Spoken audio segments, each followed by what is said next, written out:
Welcome to your introduction to paid advertising. So let's jump right into the birth of paid advertising. So in June of 1836, paid advertising was born. So a French newspaper, La Presse, was the first to include paid advertising in its pages, allowing it to lower its price, extend its readership, and increase its profitability. And the formula was soon copied by all titles. So let's jump forward to modern day paid advertising. So newspapers are dead, or at least they're dying out. And the new aggregators of attention, that's what newspapers do, is they get eyeballs on papers, so you can put your ad next to it and then maybe someone will glance over, see it, it'll catch their attention, and they'll buy your product. So the new aggregators of attention are search engines and social media platforms. So great examples of these. So the biggest search engine is Google, followed up by YouTube, which, by the way, YouTube is actually a search engine. It's interesting in that Google is text-based, but if I'm searching up how to do a very specific niche thing in Tableau or Power BI or Excel, I'm going to head over to YouTube and try to articulate the problem I have. Then we have social media platforms like Facebook and LinkedIn.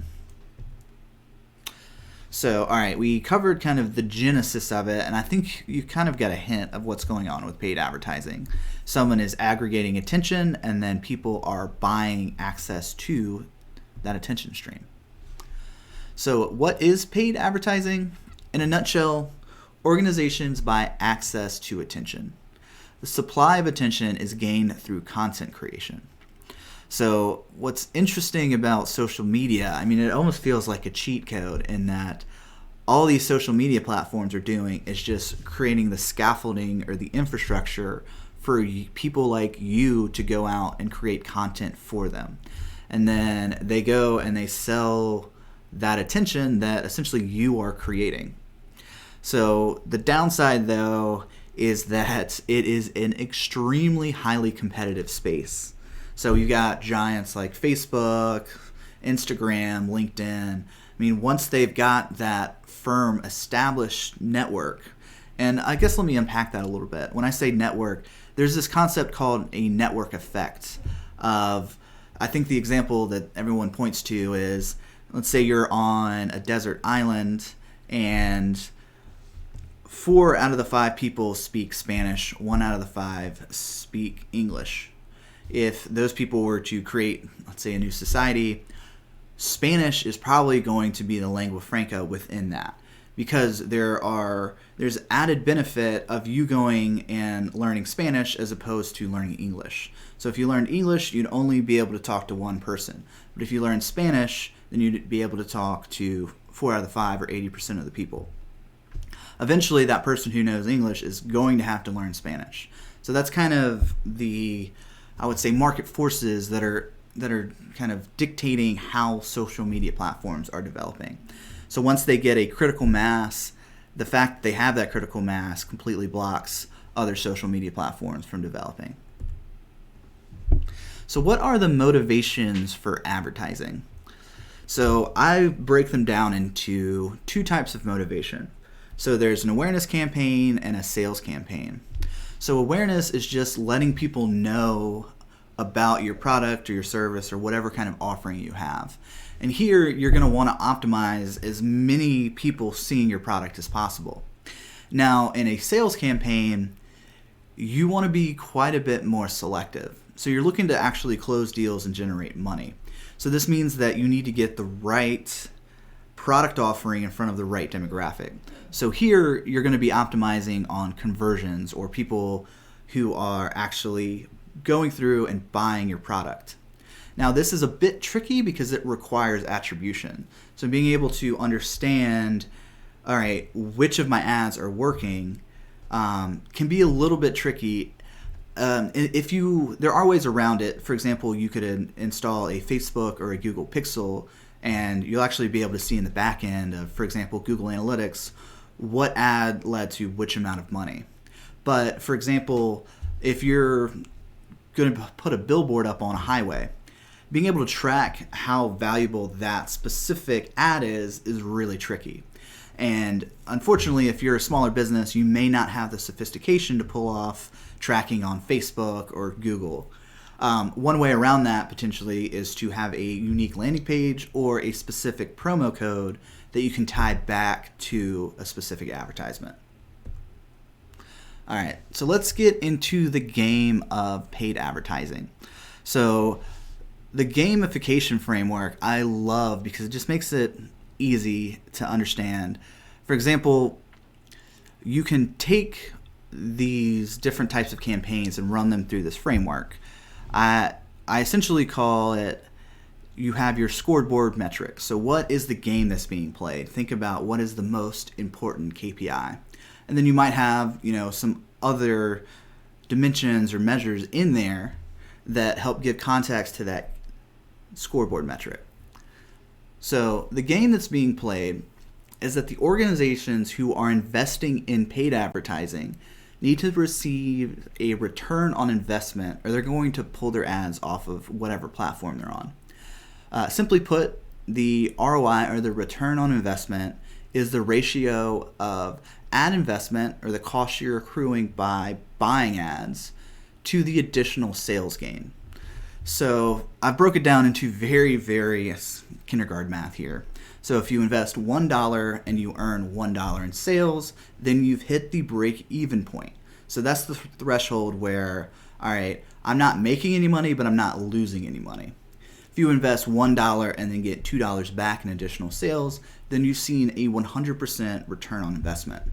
And the thing about this is that some of these platforms, with some organizations, you might have a 700% return on investment. And as you start to scale out your ads and spend more money, that ROI is going to go down. Because the way that it works is that you find your target demographic and then you might have insane returns. But you're quickly going to soak up and dry up that market. Then these platforms like Facebook or Google are going to expand the pie out. And so let's say that your target demographic is females between the age of 35 and 40 in North Carolina. So you might be killing it within that demographic, but let's say that there's 300,000, or I guess, how many women in North Carolina would that be?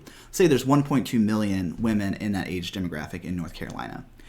You might hit them within 6 months. You might hit an ad to every single one of those people, and then what is going to happen on these platforms is that they're going to expand it out. So for example, it might be females between the age of 35 and 45. So then you start seeing a little lower return on investment, but as long as it's above that 1-to-1 threshold, it's still a savvy business investment to continue investing in ads. All right, so here is a breakdown on paid advertising data. The most important KPI, or key performance indicator, is sales or return on investment. So sales is kind of that high-level KPI, but if you can be a little bit more sophisticated, you could get that ratio of cost to additional sales accrued. But there are secondary metrics as well that are important, such as impressions. This is how many people see your ad. Clicks. This is how many people see it and then click. Click-through rate is the relationship or ratio between impressions and clicks. And there are also cost metrics. So CPC is an acronym for cost per click, and CPM is an acronym, it's cost per milli, which is what is the cost that you're going to accrue to have your ad in front of 1,000 people.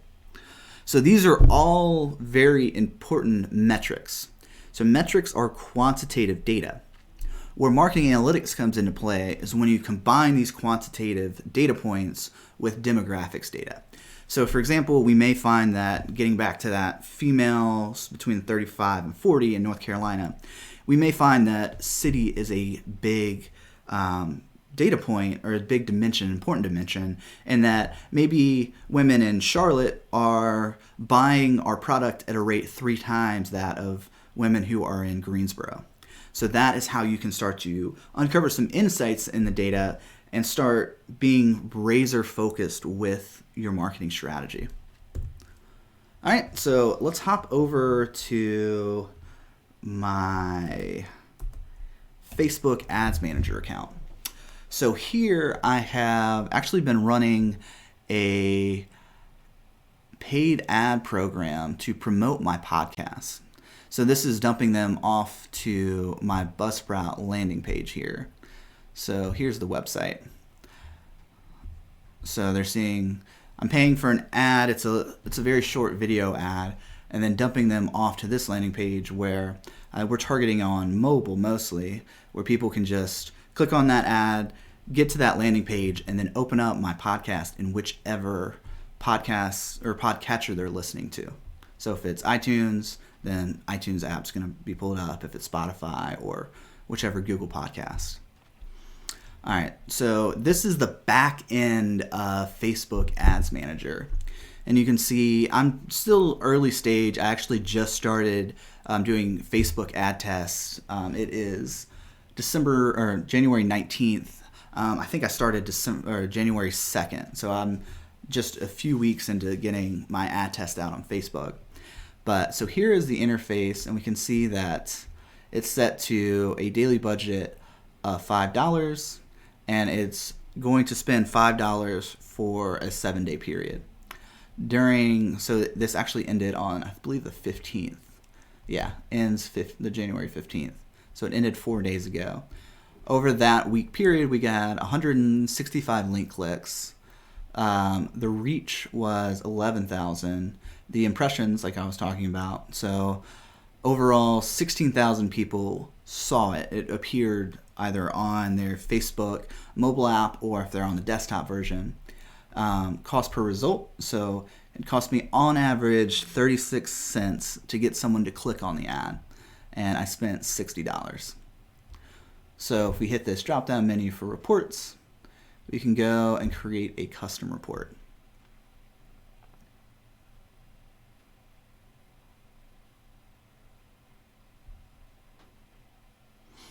All right, if my internet will load. All right, it's just dragging a little bit. All right, so here is the user interface. And what we can do is the breakdowns, these are dimensions, and then the metrics are the quantitative data points. So I'm going to walk through how to export a data source.